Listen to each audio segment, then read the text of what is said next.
Okay, so today we're going to dive into something that's, well, it's deeply personal, but it's also something almost all of us go through. How we get ready emotionally for a loss.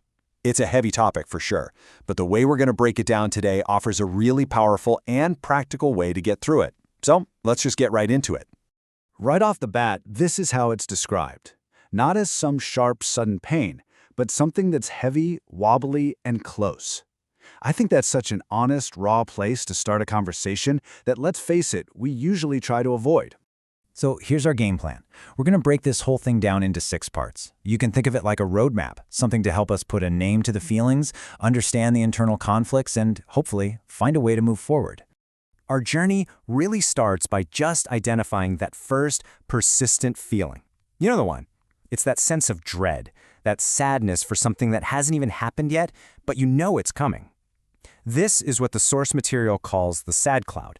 And this metaphor of a sad cloud is kind of perfect, right? It's not some sudden thunderstorm that comes and goes. It's this constant gray presence just hanging over everything.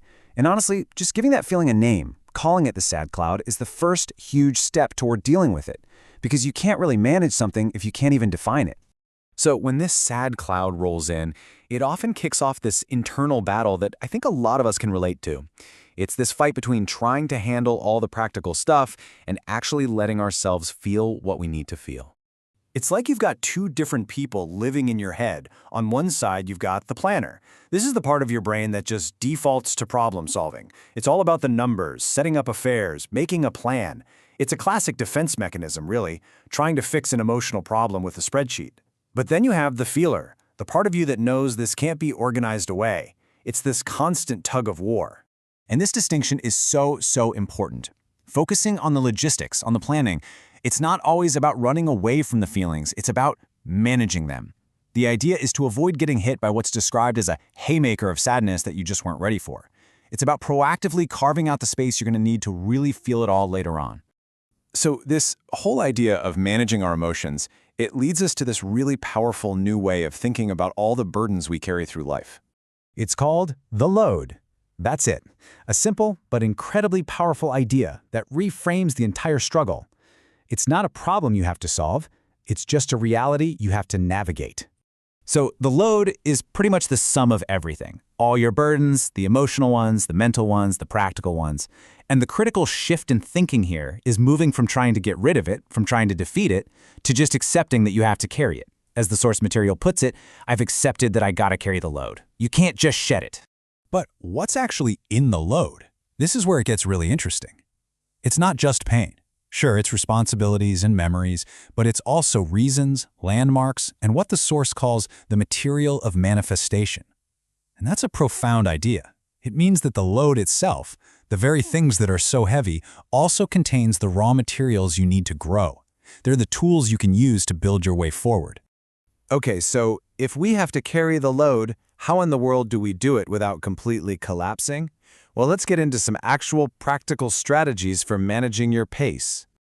Here's a pretty straightforward 4-step process. First, you accept it. You truly acknowledge that the load is yours to carry. You stop fighting the fact that it's there. Second, you pace yourself. You have to realize that some days you're going to sprint and other days you'll need to walk, or maybe even just stop and rest. Third, you analyze. Look inside your load, find that material of manifestation we talked about, and figure out how to use it. And finally, you connect with other people who get it, because they're carrying their own loads too. This isn't about complaining, it's about that shared understanding.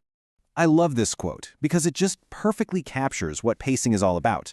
It's not about giving up. It's not about dropping your load. It's about having the self-awareness to say, okay, I need to slow down right now. It's a strategic move, not a failure. And this is a big one. Rest isn't just something that happens when you're exhausted. You actually have to schedule it. If you don't plan for it, you'll feel guilty when you're not doing anything, even though that nothing is a totally necessary part of processing and recovering. So, in this framework, doing nothing is actually productive. It's part of the work. Now we get to maybe one of the biggest hurdles in carrying any kind of load, our own inner critic. This part is all about winning that internal battle against guilt and self-judgment. This is such a vital question to ask yourself. I mean, there's a huge amount of pressure to seem strong, right? To not be the guy going through some sad shit. But performing stability for an audience is completely different from doing the quiet, internal work of actually processing your feelings for yourself. One is theater, the other is healing. Wow, this gets right to the heart of it. We get so wrapped up in worrying about how we will feel or how we should be feeling that we basically put ourselves on trial for future emotions. It's preemptive guilt. The key is to just give yourself permission to feel whatever comes up whenever it comes up, without judging yourself for it. So where does all this get us? It leads to a path forward. And the goal isn't to make the pain just disappear, but to build the resilience you need to carry it. Ultimately, this is the whole point. The reason you pace yourself, you analyze your load, you manage your feelings, it's all so you can build the emotional strength and create the internal space you need to feel the full weight of it all without it completely breaking you. It's all about endurance, not avoidance. We all have a load. Every single one of us. It's made of different things, and it weighs a different amount for everybody. So the question really isn't if you have one. It's what's in yours. And more importantly, how are you going to choose to carry it?